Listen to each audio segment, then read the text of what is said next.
Good evening and welcome to the Palace radio station and TV station. I would like to welcome the former U.S. President. Thank you, ma'am, for the invitation. I have indeed very disturbing news for you in relation to Australia. Been removed from the Commonwealth unlawfully, and I have testament from a retired senior police officer. I find his statement true and indeed very sad. Well, let's take this opportunity, in sharing to the public, of these horrific findings and statements from this officer and others. Many people who've been victims of crime will agree that when they have gone to the police station to report that they have been a victim of crime, or if the police have been called out to their residence, that they have been unable to get the police to assist them in any way or shape or form.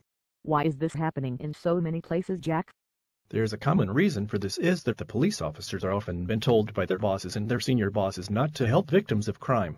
The officers in charge of the situations are telling their staff to fob off the victims and more crudely tell them to fuck off. Senior officers have taught police stations and informed large bunches of police officers not to take statements from anyone unless it's a serious crime. Avoid taking complaints or tell the victims of crime to go to another station, and when they go to the other station, they're told it is not a police matter, it is a civil. That is not the police force. But I have given my crown for them to wear on the shoulder patches.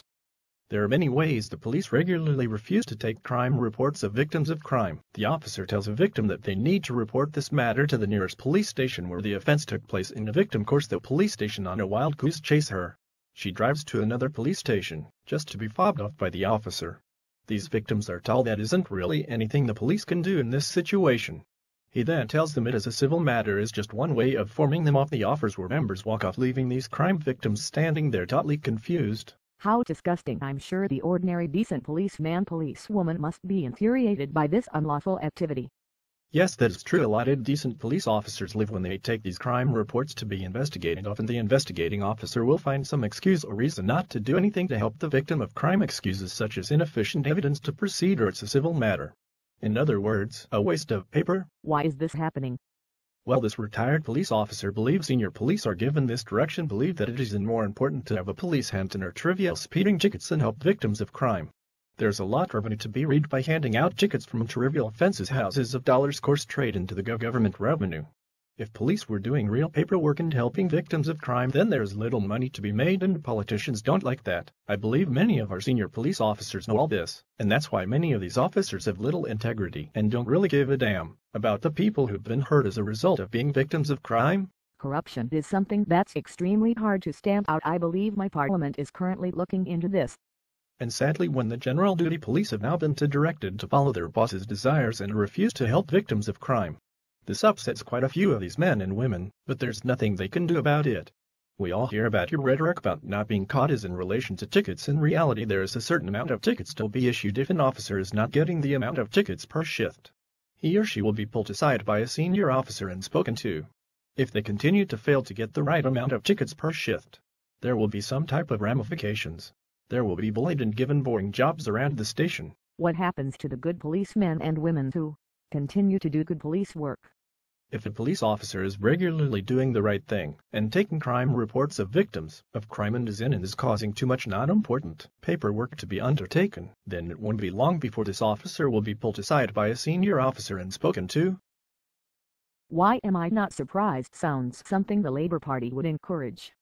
Indeed, the Labour Party like to take control of the police forces. Also, a person's position in society will have a large part to play in whether the police assist them or not. If the victim of crime is a politician, or the son or daughter of a politician, or the son or daughter or senior police officer, or a high-profile person in society, or sons or daughters or someone making large yearly donations to the police, after all they are a private corporation, the crime report will be taken, and the matter handled with great care. Indeed, where the average person will be fobbed, often left to fend for themselves. How does Crime and Corruption Commission and ethical standards stand with all of this? Both of these organizations are largely stacked, with police officers will have been handpicked for the position, and picked because they want officers who will do as they are told. Senior officers are doing the wrong thing and do not want the police in the Ethical Standards Unit or the Crime Corporation Commission putting them in prison. That is not to say there are not good honest police in these units. Yes, there are, but they are not allowed to do the job efficiently. If they did, there would be a lot of very senior police officers and politicians in jail. The sad reality is that those who do as they are told and cover up for others, when they are requested to do so by their bosses, are promoted for their corruption as a reward. The sad reality is that often the really bad cops are protected from prosecution. The cops were really trying to do their job. Real police work in rocking the boat by doing the job that the public wants and demands of them, like protecting victims of crime, not pulling over people and raising revenue, are often the ones who will be bullied by senior police officers for minor transgressions or mistakes. How are complaints against unlawful police officers processed? In recent times, more and more complaints against police are handed back to the very police station where the police officers who are being complained about work. These complaints are then handed to the police officer, who often actually works with the officer who the complaint is made about. Quite frankly, it is unbelievable that a police officer who may have committed a serious criminal offense can be investigated by another officer who was his friend or work colleague. It is a massive conflict of interest. This should not occur. However, if this does occur every day in most states, the whole investigation process is nothing more than a con job, a whitewash. The officers who do the investigations are also almost always encouraged by senior officers to exonerate the officer that had been complained and even to shout abuse at the person making the complaint. This makes it less likely that they will never make complaint again. It is a sad state of affairs, and I feel sorry for the honest policemen and women who have to endure this corruption. People are often bashed by police. Sadly, there are some police will really seem to get a thrill out of bashing people. There are some officers who will have dozens of complaints made about them bashing people who are still working in the police. Often someone may get arrested for something trivial, such as being drunk in a public place, and gives the officer a little bit of lip. As a result, he is bashed. Then the policeman often refuses to help him or her, the victim of crime.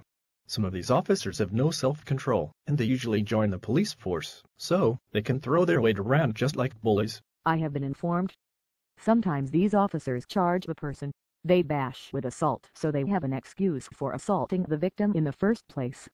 The officer simply says he was defended himself. This makes it very easy for fellow officers' mates who are investigating the matter to exonerate him from all blame, and sadly, an innocent man is often charged and put before the courts.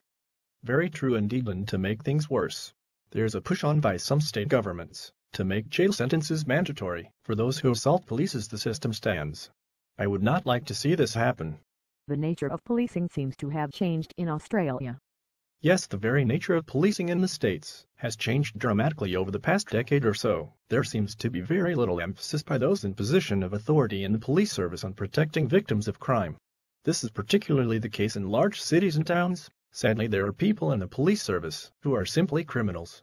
Obviously, this is something everyone should be aware of, and it needs any commission of some kind to root out these criminals. I risk slander by making this statement on paper, but I am a retired senior officer, and I am prepared to stand by my written statement. Can this criminality be fixed? I expect not overnight. It will take some time. The only way to fix this problem is simply disband the Ethical Standards Unit and hand all complaints over to a law firm, and never allow anybody who is either current or former serving police officer to investigate complaints against police. And to be certain that corruption does not infiltrate the law firm, it would be a far more efficient way than spending massive levels of money currently spent on these organizations. Overnight, an enormous amount of police would be kicked out and prosecuted, and new recruits then would realize that they had to behave the same would happen to them. The Australia cannot have a royal commission, as Queen Elizabeth II have been removed unlawfully from the Constitution by Gough Whitlam, Bob Hawke, Malcolm Fraser, the Act of 1986. If fraudulent act, but something has to be done, and done quickly. I thank you for watching this testament. Please share it and kindly subscribe. Also, please remember that not all policemen and women are not all bad. The same applies to police command. They are not all bad. There are good and bad in every organization, but an independent investigation is required to remove these criminals. So important, so please share.